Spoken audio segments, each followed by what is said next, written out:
आपदा कहते हैं। आपदा दो प्रकार की होती है, एक प्राकृतिक आपदा और एक मानव जनित आपदा। बहुत बढ़िया, मानव जनित आपदा जो मनुष्य द्वारा तैयार किया जाता है। प्राकृतिक आपदा में बाढ़ आना, सुनामी आना, चक्रवात आना, ठनका आना, सर्पदंश होना, कोरोना जैसा महामारी हो जाना, अधिक लू होना, अधिक बर्फबारी हो जाना, बादल फट जाना, ज्वालामुखी फट जाना, ये सारी चीजें जो प्राकृतिक आपदा में आती है। प्राकृतिक आपदा का रूपरेखा बहुत ही बड़ा होता है, चित्रकरण उसका बहुत बड़ा होता है, लेकिन आपदा मित्र, आपदा सखी की यदि पूर्ण रूप से तैयारी कर लिया जाए तो आपदा में घटने वाली घटनाओं से मृत्यु होने वाली वो कम हो सकती है। इसलिए आपदा मित्र, आपदा सखी को तैयार किया जा रहा है। और मानव जनित आपदा, मानव मनुष्य द्वारा जो आपदा तैयार किया गया है उसको रोका जा सकता है। बम विस्फोट कर देना, टायर जला देना, अगलगी करना, रोड को अवरोध कर देना, आपस में द्वंद्व युद्ध कर लेना, गोलीबारी कर देना, ये मानव जनित आपदा है, इसको रोका जा सकता है।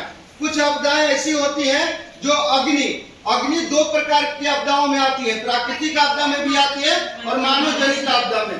घर में आप खाना बना रहे, यदि अगलगी हो गई तो मानव जनित आपदा में होगी। बिजली का ठनका गिरा तो उससे यदि अगलगी हो गई तो वो प्राकृतिक आपदा में आ जाती है।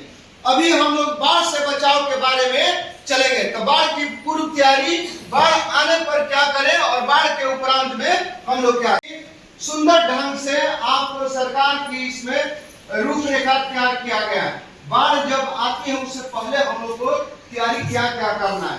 जिस तरह 3 बिंदु को जोड़ने से त्रिभुज बनता है, वैसे ही बाढ़ की पूर्व तैयारी और बाढ़ आने पर और बाढ़ के उपरांत यदि भागों में हम लोग बांट देंगे तो बहुत ही सुंदर ढंग से किसी को समझा सकते हैं और किसी को ज्ञान दे सकते हैं।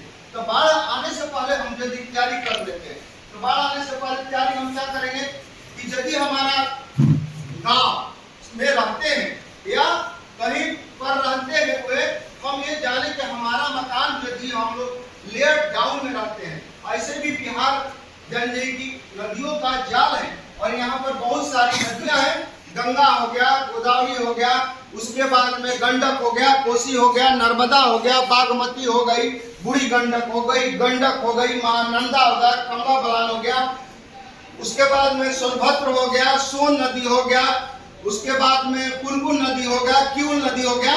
बिहार में नदियों का जाल है और हम लोग के उत्तर साइड में नेपाल हाइट पर है, दक्षिण साइड में झारखंड है वो भी हाइट पर है, पश्चिम साइड में हम लोग का उत्तर प्रदेश है वो भी हाइट में है।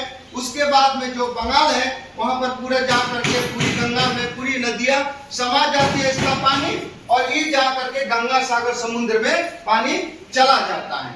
तो इतनी हम लोग का भौगोलिक क्षेत्र है बिहार जहां पर बाढ़ आना तय है। लेकिन बाढ़ आने पर लोगों की मृत्यु दर कैसे कम किया जा सकता है इसकी हम लोग 3 भागों में यदि बांटेंगे। बाढ़ की पूर्व तैयारी हम क्या क्या करके रखेंगे कि सबसे जरूरी है कि हम लोग चिन्हित करके, हाँ बाबू बोलो, यदि हम लोग पहले से चिन्हित करके रखेंगे कि हमारा क्षेत्र जो है बाढ़